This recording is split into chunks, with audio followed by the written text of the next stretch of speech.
Well, hey guys, welcome back to Waters Family Homestead.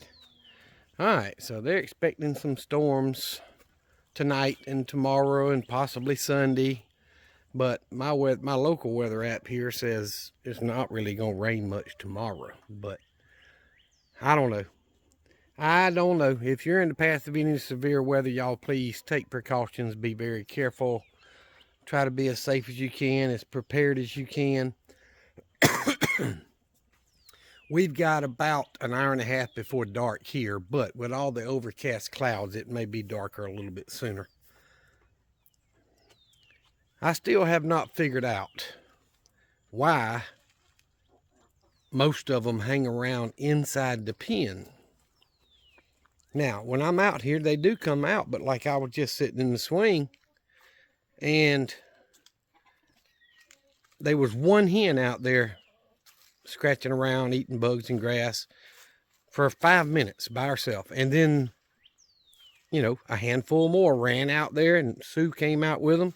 But then Sue went back in the pen, and there's more in the pen hanging out than there is out here. And surely this little rooster doesn't have a pen to go to, but he does get up under my shelter here where the tractor was and the lawnmower is. I mean, he does.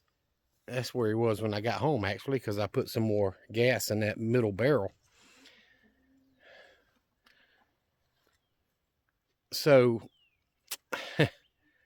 I don't know that there's a hawk or something that's threatening them. I just don't know what's making them stay in there. They've been doing this for over a week, hanging out inside the pen.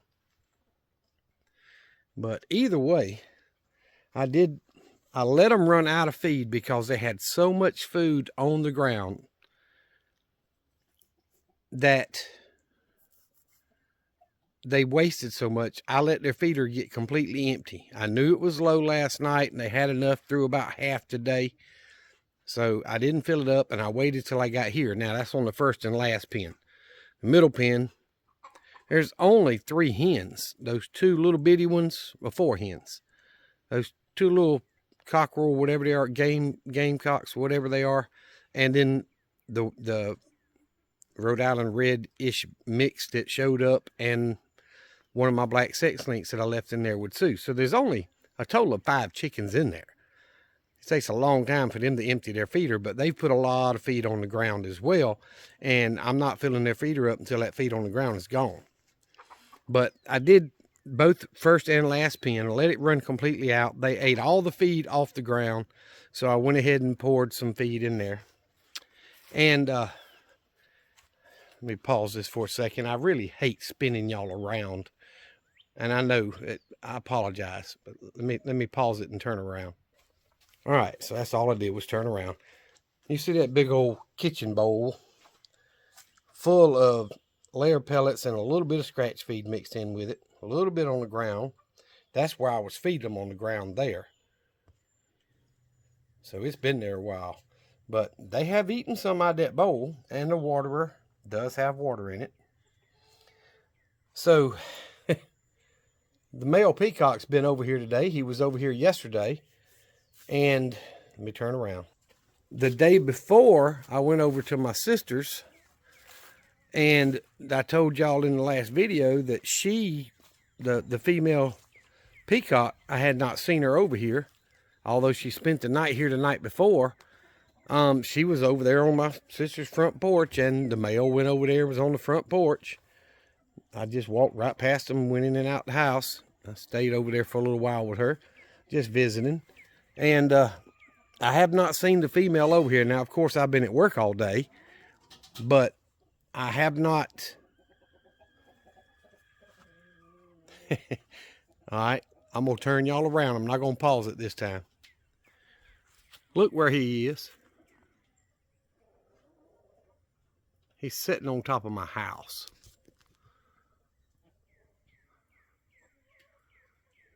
He was right on the peak of the roof yesterday. But anyway, he gets up here on top of the mini barn and the shelters, the lean-tos. He walks this board that we put up for the kids' swings, and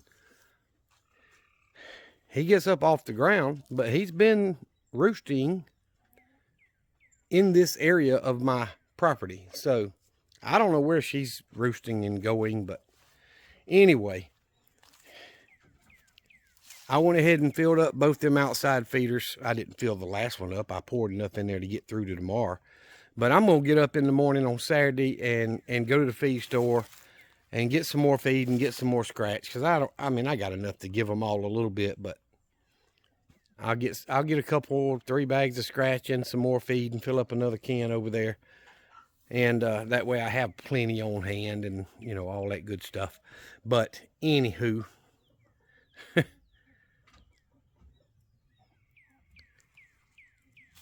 I am eager to find out if those green balls work. All right, look at this. I'm going to turn y'all. Look, he's right over there eating out of the bowl. So he knows where the feed is and the water's there too. But let me get back to what I was doing. So these little clamshells that I ordered, basically what you do is find some new growth and scratch the outer bark back about an inch. Let me get my fingers out there. About an inch. And leave all that bark attached, but just scratch it back. And then fill your clamshell there with good soil. And then clamp it around and it kind of locks to itself so it'll stay there. And supposedly it will grow roots at that joint you scratch back after about a month or so of those being on there. And then you can, once they grow roots, you can cut them off the tree and plant it and have a whole new bush. And that's what I'm wanting to do with this peach tree, and that's what I'm wanting to do with the blueberry bush over here. Sorry about, uh-oh, here we go. I was trying to get out of the sun, but that's what I'm wanting to do with the blueberry bush as well. So we'll see if it works. I've got another 2 to 3 weeks before I'm going to open one and see if it's done anything. I don't know. The limbs haven't died. So, I mean, it didn't kill them. We'll find out, I guess. Well, see.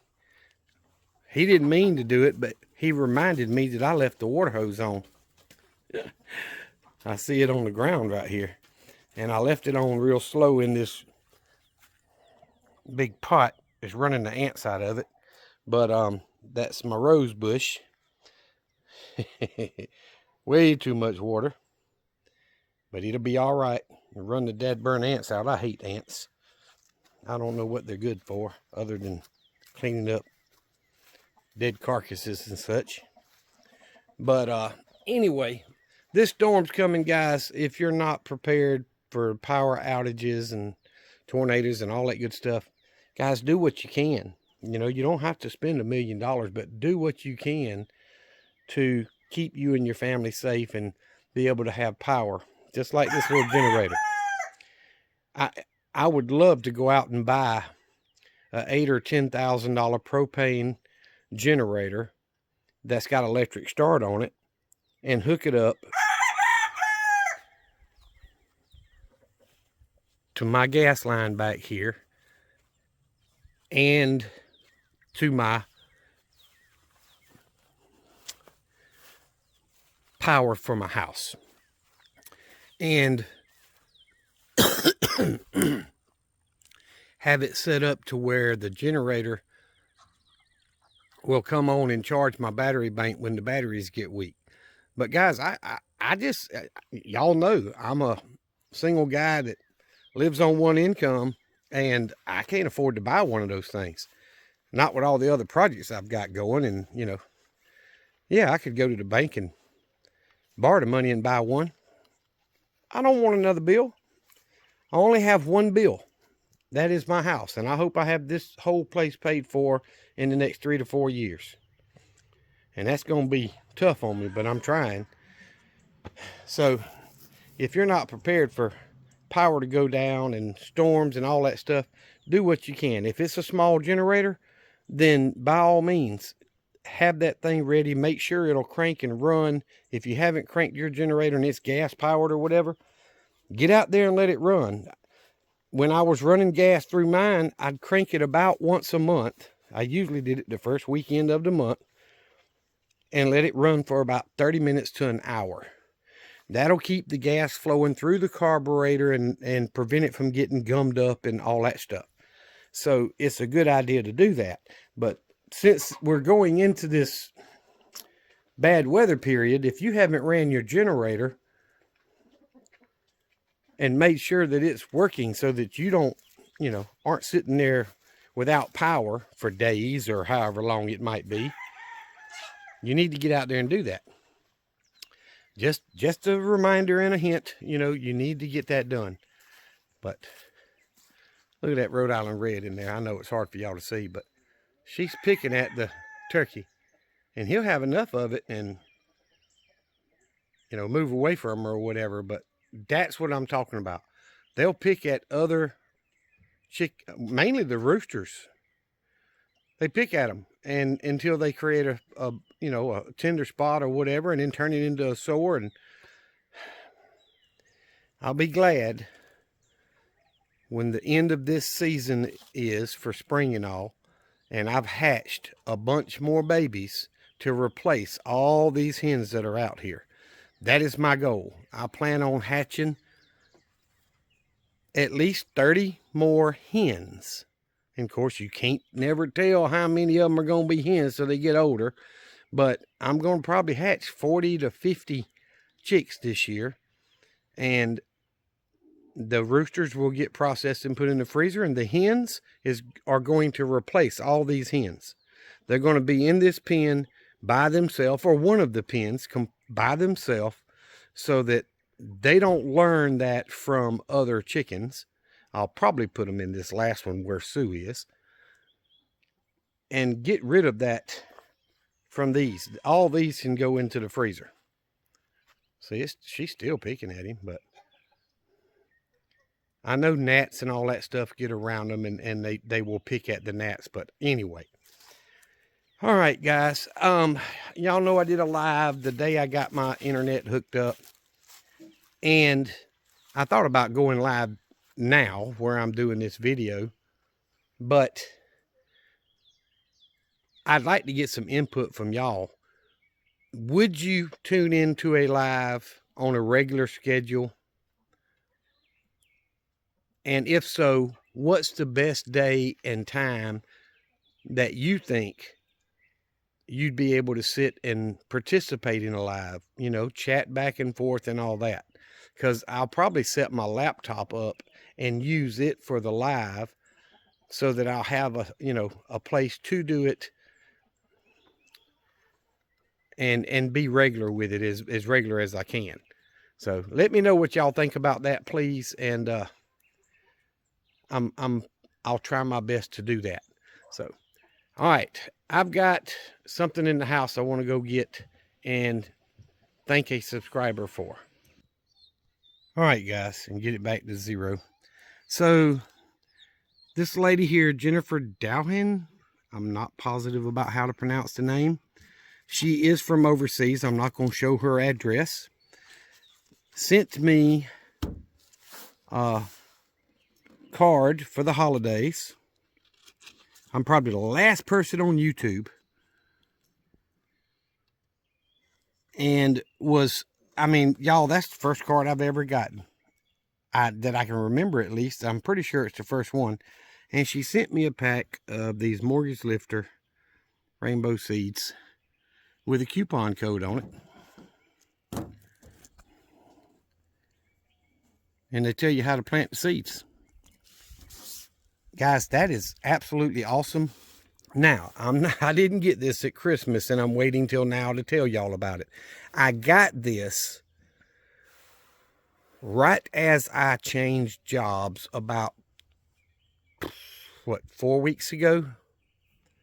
And my internet was not connected yet. I've had the internet now for a week and a half.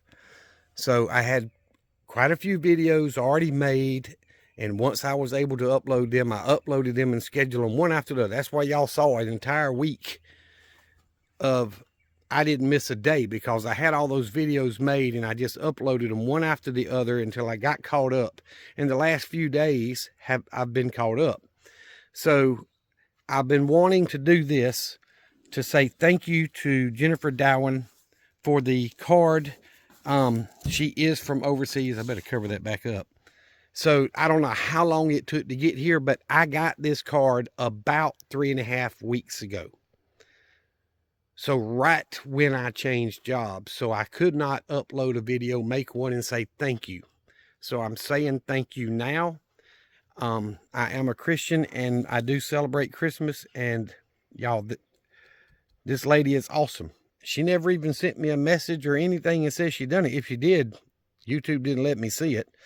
But that is absolutely awesome for her to do that. And thank you very much, Jennifer. That made my day. It honestly did. It's been sitting on my table waiting for me to do this video to say thank you. So with that being said, I need to get one of my grow bags out this weekend if I can, fill it full of soil, or maybe a few of the grow bags, and plant those tomato seeds. Now I know I'm getting a late start on planting them from seed, but it's Southwest Georgia. One, I can move the grow bags under the shelter if I need to, if it gets too hot where it's burning them up. And two is our growing season is really long down here. So I'm planning on trying to get that done this weekend.